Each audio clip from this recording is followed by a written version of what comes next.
Bien, estamos en la tercera semana de nuestra serie. Hemos estado hablando sobre el credo de los apóstoles. Estamos revisando el credo de los apóstoles. ¿Por qué? Porque el credo fue un documento que en su tiempo y aún hoy en día sirvió unos propósitos bien importantes para la primera iglesia. Era un documento que resumía, sintetizaba toda la enseñanza bíblica desde Génesis hasta la segunda venida del Señor. Y en aquel entonces muchos de los cristianos no sabían ni leer ni escribir y tampoco tenían la Biblia, las Escrituras como lo tenemos hoy en día. Así que el credo sirvió como instrumento para ellos memorizar, para entender la doctrina, para proteger de doctrinas falsas y para conectarnos con la Iglesia Universal del Señor.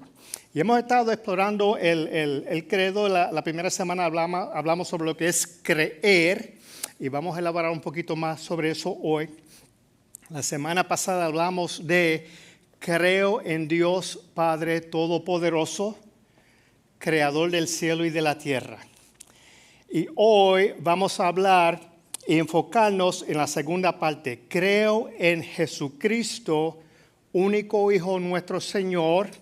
Y esa es la parte que vamos a estar enfocando hoy. Así que vamos a leer el credo. Yo se lo voy a leer, lo vamos a proyectar en pantalla.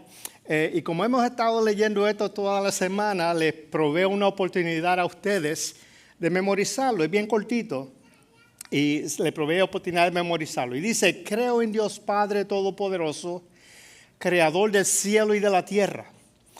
Creo en Jesucristo, su único Hijo, nuestro Señor, que fue concebido por obra del Espíritu Santo, nació de la Virgen María, padeció bajo el poder de Poncio Pilato, fue crucificado, muerto y sepultado, descendió a los muertos.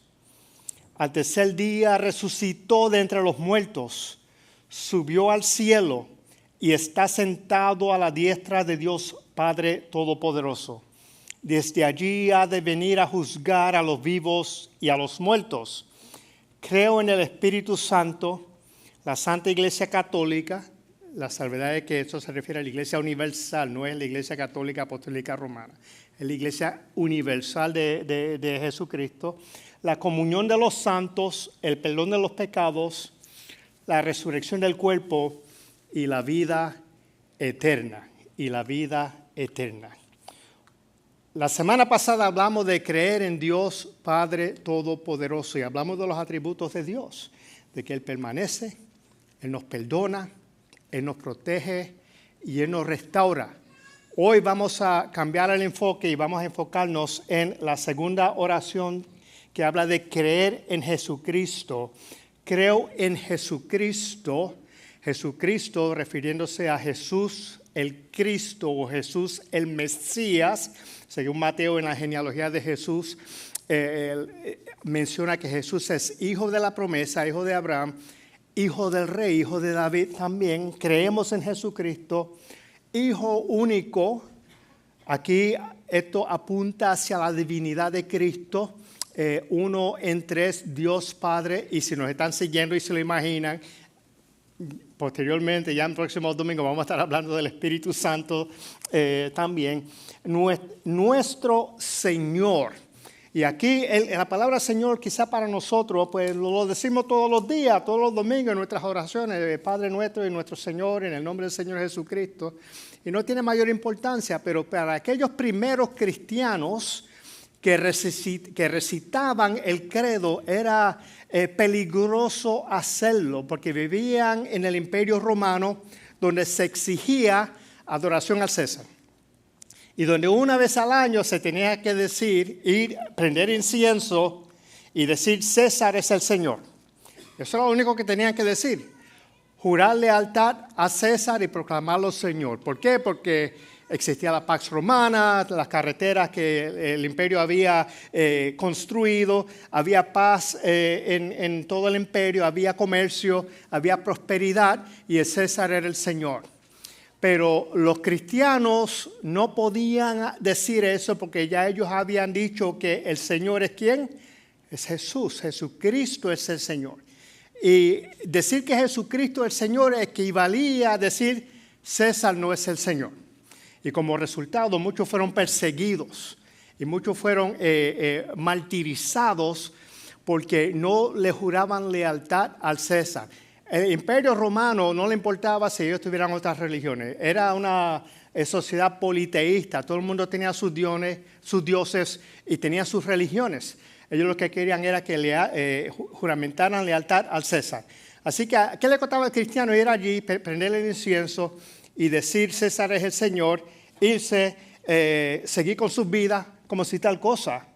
Pero que ellos tenían este compromiso y esta lealtad con el Señor, que es lo que lo motivaba a ellos a inclusive sacrificar sus vidas. Entonces tiene la parte de que fue concebido por obra del Espíritu Santo y nació de la Virgen María. ¿Cuál es la relevancia de eso? La relevancia de eso es que Jesús, primero, fue una figura histórica. Segundo, Él no es producto de la semilla de un hombre. Él no nació de una relación de María y José, tampoco fue producto de una relación de adulterio. Él nació de una virgen que no había conocido hombre y fue concebido por el Espíritu Santo. Eso habla nuevamente de la divinidad de Jesucristo.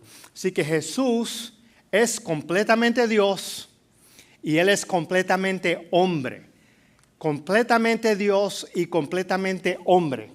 Si Él fuera solamente Dios, Él no podría relacionarse con nosotros en la manera en que Él lo puede hacer ahora, Jesucristo habiendo tomado forma de hombre y haber vivido y sufrido como nosotros sufrimos.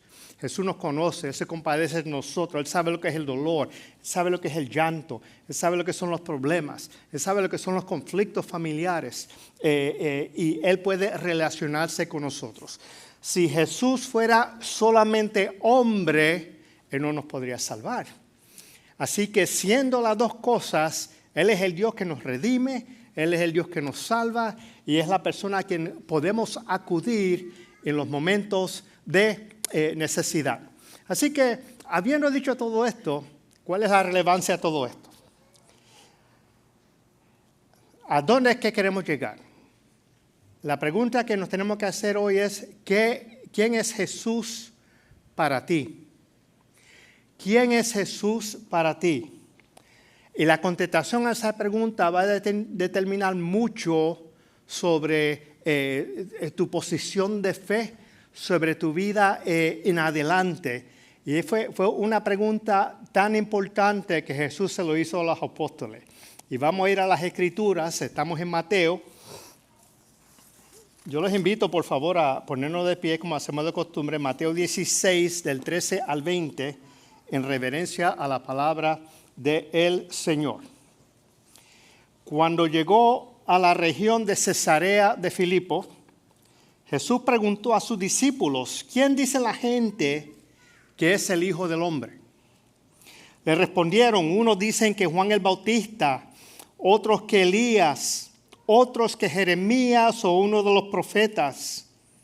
¿Y ustedes quién dicen que soy yo? Preguntó Jesús, tú eres el Cristo, el Hijo del Dios viviente, afirmó Simón Pedro. Dichoso tú, Simón, hijo de Jonás, dijo Jesús, porque eso no te lo reveló ningún mortal, sino mi Padre que está en el cielo. Yo te digo que tú eres Pedro, sobre esta roca edificaré mi iglesia y las puertas de los dominios de la muerte, en la Reina Valera dice las puertas del Hades, del dominio de la muerte en la Nueva Versión Internacional, en la Reina Valera, puertas del Hades, y eso ustedes van a ver que es importante para nuestra historia de hoy. Te daré las llaves del reino de los cielos. Todo lo que ates en la tierra quedará atado en el cielo y todo lo que desates en la tierra quedará desatado en el cielo. Luego ordenó a sus discípulos que no dijeran a nadie que Él era el Cristo. Palabra de Dios para el pueblo de Dios. Y el pueblo de Dios dice, amén, amén, por la palabra. Padre, en el nombre de Jesús, yo te pido, Padre, que tú te glorifiques en nuestras vidas, que tú te glorifiques en este mensaje, que tú nos enseñes, Señor.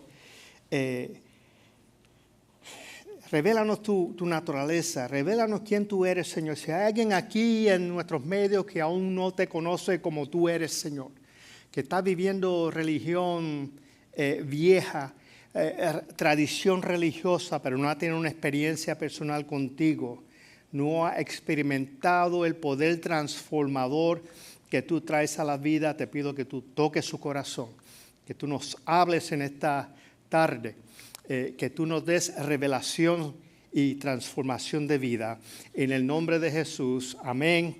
Amén. Pueden sentarse los hermanos.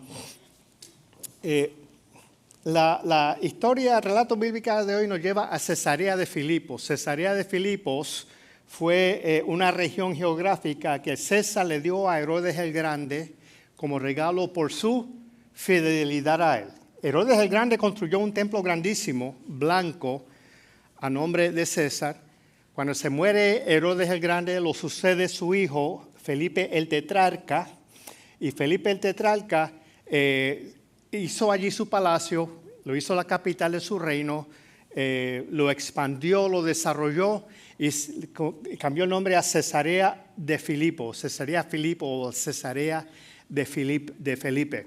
Y Jesús, cuando estuvo en la tierra, se dice que él caminó una región geográfica que incluía mayormente el norte de Galilea, Palestina, Jerusalén, una región que lo más lejos que él se alejó de su casa se estima que fue alrededor de 120 millas, pero esta ciudad, Cesarea de Filipo, quedaba alrededor de 25 millas al norte del mar de Galilea.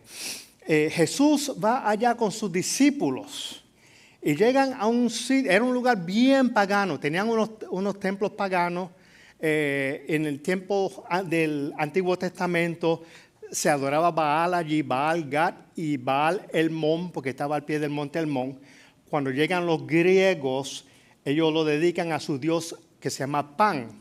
Y no es un pan, un bollo de pan lo que tú compras en el supermercado.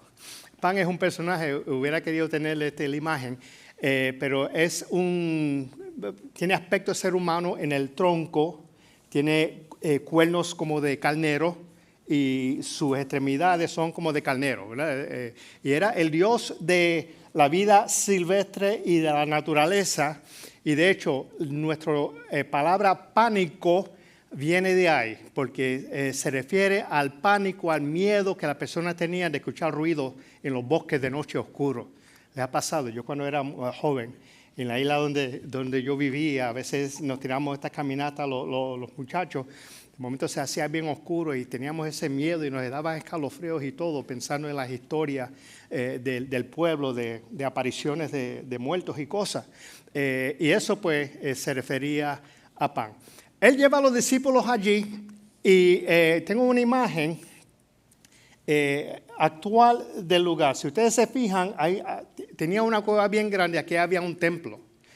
Tú entrabas a esa cueva y eso llevaba a un precipicio, abajo había como un manantial subterráneo que desembocaba en el Jordán.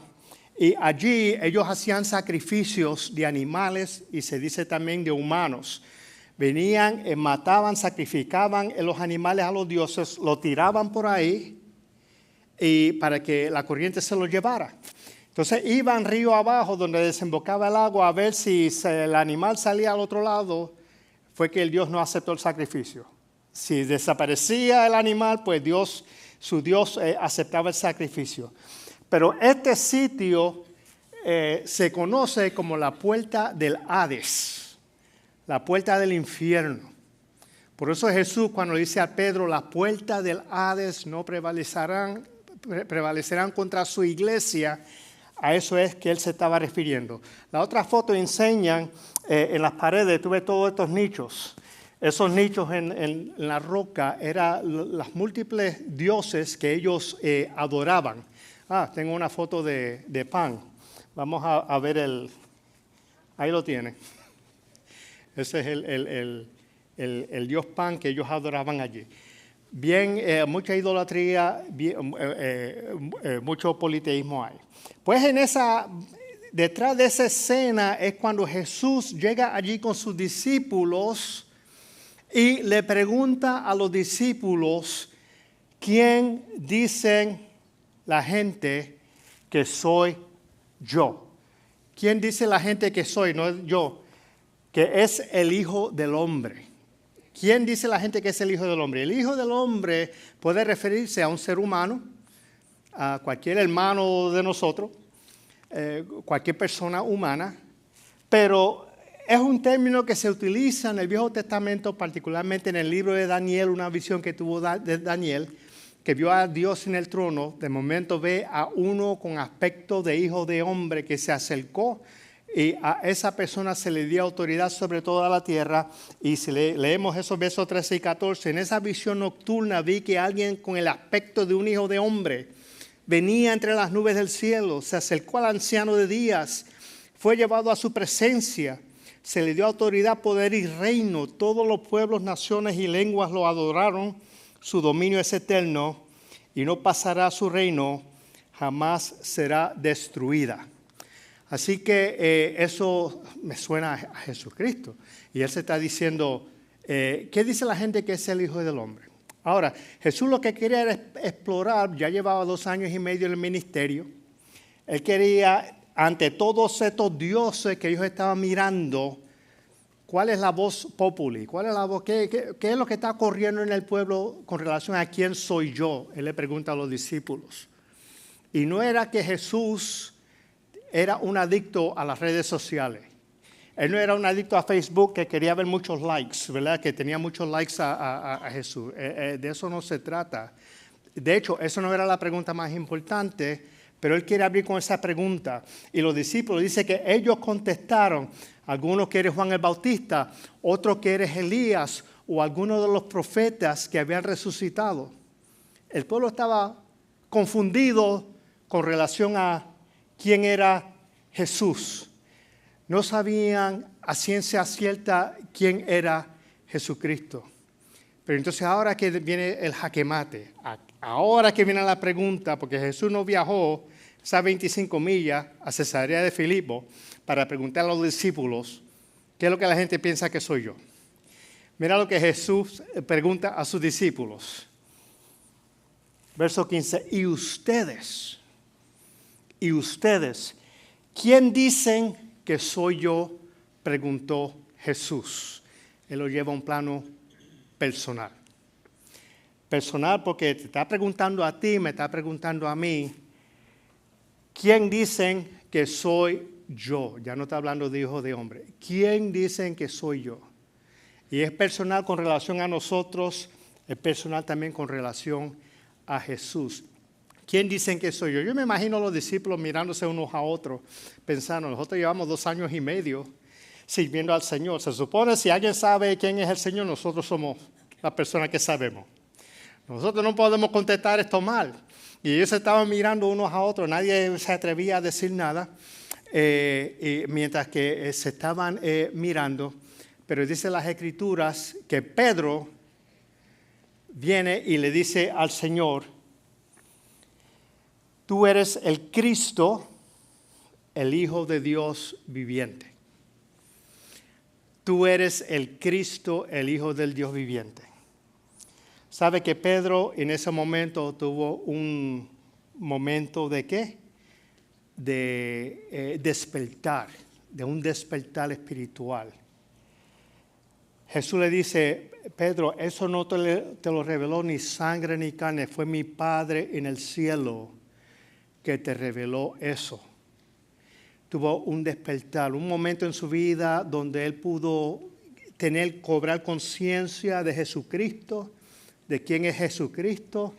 Puede sentir el Dios obrando en su vida, dándole revelación. Y tuvo ese momento de despertar. Las Escrituras tiene varios momentos en que esto sucede, estos momentos de despertar espiritual. Y el padre fundador del metodismo, Juan Wesley, tuvo su momento. La experiencia que llaman del corazón ardiente en la calle de Aldersgate en Inglaterra. Juan Wesley estuvo pastoreando, o no tanto pastoreando, pero estuvo trabajando en la viña del Señor en Georgia y no le fue muy bien allá. Regresa a su pueblo, a Inglaterra, y estaba muy triste porque no le fue muy bien allá esa experiencia. Él se crió en la iglesia, se crió de padres anglicanos, él era un sacerdote anglicano, así que tuvo seminario y todo esto. Sin embargo, le faltaba algo en su vida. Y dice que esa tarde en la calle de Aldersgate, él va a una conferencia donde están hablando de un comentarista sobre el comentario de Martín Lutero sobre el libro de Romanos. Y mira lo que dice Wesley, como a las 9:15, mientras describía el cambio que Dios obra en el corazón por la fe en Cristo, sentí mi corazón extrañamente ardiente, sentía un ardor en su corazón. Sentí que confiaba en Cristo, esa palabra clave, sintió que confiaba en Cristo solamente para salvación, y se me dio la seguridad de que Él había quitado mis pecados, sí, los míos, y me había salvado de la ley del pecado y de la muerte. Fue la experiencia de despertar de Juan Wesley, similar a la experiencia de despertar de Pedro cuando el Señor le hace la pregunta. Yo tuve mi experiencia de despertar también y sé que muchos de ustedes lo han tenido. Amén. ¿Han tenido esa experiencia donde han sentido la presencia del Señor, donde tienen ese primer encuentro con el Señor? Muchos están diciendo que sí, pueden recordar esos momentos. Yo tendría el rol de 14 años. En la isla de Culebra, donde me crié parte de mi vida. Yo era monaguillo de la iglesia católica. El pastor de la iglesia metodista forma un grupo de niños escucha. Y yo me hice miembro, me hice niño escucha, porque en Culebra no había más nada que hacer. Es un pueblo bien pequeño, en 20 minutos tú caminas todo el pueblo. Pues me hice niño escucha para ir camping y todo ese tipo de cosas. Pero uno de los requisitos era que teníamos que ir a la escuela bíblica, a la iglesia metodista, los domingos. Y yo voy a la escuela bíblica, la iglesia metodista, un domingo. Y mientras están en la adoración y cantando, yo estoy parado detrás de un escaño, y están los libros de estudio de la escuela bíblica. Había un libro que tenía la imagen de Jesús como buen pastor y estas cosas. Y yo tuve mi momento de despertar ahí, porque yo sentí la presencia de Dios de una manera que yo nunca lo había sentido. Parece irrelevante, para muchos de ustedes a lo mejor ni se identifican con esto, pero yo vi eso y yo sentía como Juan Wesley que había un ardor en mi corazón. Sentía el corazón ardiendo, porque el Señor se estaba revelando a mí, el Señor me estaba tocando mi corazón, y ese fue mi momento de despertar con el Señor. Varias semanas después yo entregué mi vida al Señor, hasta ahora, desde cerca de los 15 años. Fue mi momento de despertar. ¿Alguien ha tenido el momento de despertar aquí? Amén, amén. Dicen que sí. Fue el momento de despertar. Así que, mira lo que Pedro dice: tú eres el Cristo, el Hijo del Dios viviente. Eso suena un poquito al credo que acabamos de leer. Y una salvedad: el credo no es escritura. El credo no tiene ni el valor, ni la fuerza, ni el peso de las escrituras. La escritura es la palabra de Dios. Pero este es un instrumento útil que resume las escrituras y nos ayuda en nuestra fe. Volvamos a lo que estamos leyendo del credo. Creo en Jesucristo, su único Hijo, nuestro Señor. Habíamos dicho que creer no es igual a ¿qué? A estar de acuerdo. Creer no es igual a yo sé. Creer no es igual a yo sé. Muchas personas saben que fumar cigarrillo es dañino para su cuerpo, pero siguen fumando. Muchas personas saben que tomar alcohol, y si son alcohólicos saben que le está haciendo daño, pero siguen tomando alcohol. Muchas personas saben que tener relaciones fuera del ámbito matrimonial, en adulterio, es bien peligroso y es dañino. Proverbio dice, ¿quién puede jugar con el fuego y no quemarse? Refiriéndose a eso. Y sabiendo que es malo, Ellos lo saben, pero lo hacen. Así que creer no es igual a yo sé. Creer no es igual a yo estoy de acuerdo. Creer, como dijo Juan Wesley en su declaración, sentí que confiaba en Cristo. Creer, de lo que se trata de creer, es de confianza, es de confiar en Dios, es de reconocerlo a Dios como ¿quién? Como nuestro Señor. Y cuando Dios es nuestro Señor, nosotros le cedemos el control. Nosotros le cedemos el control. No nos preocupamos por los resultados. Reconocemos, Señor, yo te lo entrego a ti y tú te vas a hacer responsable de los resultados de esto. Y depositamos nuestra confianza en el Señor. Soltamos el control y se lo damos a Dios. Es tener confianza, es rendirse. Nuestra misión en el mundo no es vivir por fe, no es vivir por vista. Nosotros no vivimos por vista, vivimos por fe. Brennan Manning, en su libro Confianza Implacable, él escribe de John Kavanaugh. John Kavanaugh era un filósofo y un ético que fue a trabajar con la Madre Teresa. Fue a trabajar con Madre Teresa en un hospicio que se llamaba el Hogar de Moribundos en Calcuta, India. Y mientras estaba allí y estaba pensando en su futuro, qué él iba a hacer con su vida, la Madre Teresa le preguntó cómo podía orar ella por él. ¿Cómo puedo orar por ti? ¿Por qué tú quieres? ¿Qué petición de oración tú tienes? Y él dijo, yo quiero orar por claridad, que el Señor me dé claridad, para yo saber las decisiones que tengo que tomar. Yo quiero orar por claridad. Y Madre Teresa dijo, yo no voy a orar por eso. Yo no voy a orar para que el Señor te dé claridad. Es lo último a lo que te aferras y debes deshacerte de la claridad. Él le dice, y eso es algo que nosotros pues buscamos en nuestra vida. Claridad, Señor, dame claridad, qué dirección debe de tomar. Pero mira qué interesante lo que ella dice, porque él le dice, pero tú parece como que tienes mucha claridad en tu vida. Y ella le contesta, nunca he tenido claridad. Lo que siempre he tenido es confianza. Lo que siempre he tenido es confianza. Y rezaré para que aprendas a confiar en Dios. Yo tuve la experiencia en estos días. Yo estaba cenando con mi esposa y recibo un texto de unos familiares muy allegados a nosotros, muy amados, que está pasando por una crisis matrimonial. Y eso me entristeció muchísimo. Yo pensé en los niños. Todo lucía bien. Él está fuera del país en viaje de trabajo. Y ella estaba muy, muy afligida. Y yo rápido estoy buscando, Señor, ¿qué puedo hacer? Tengo que hacer algo.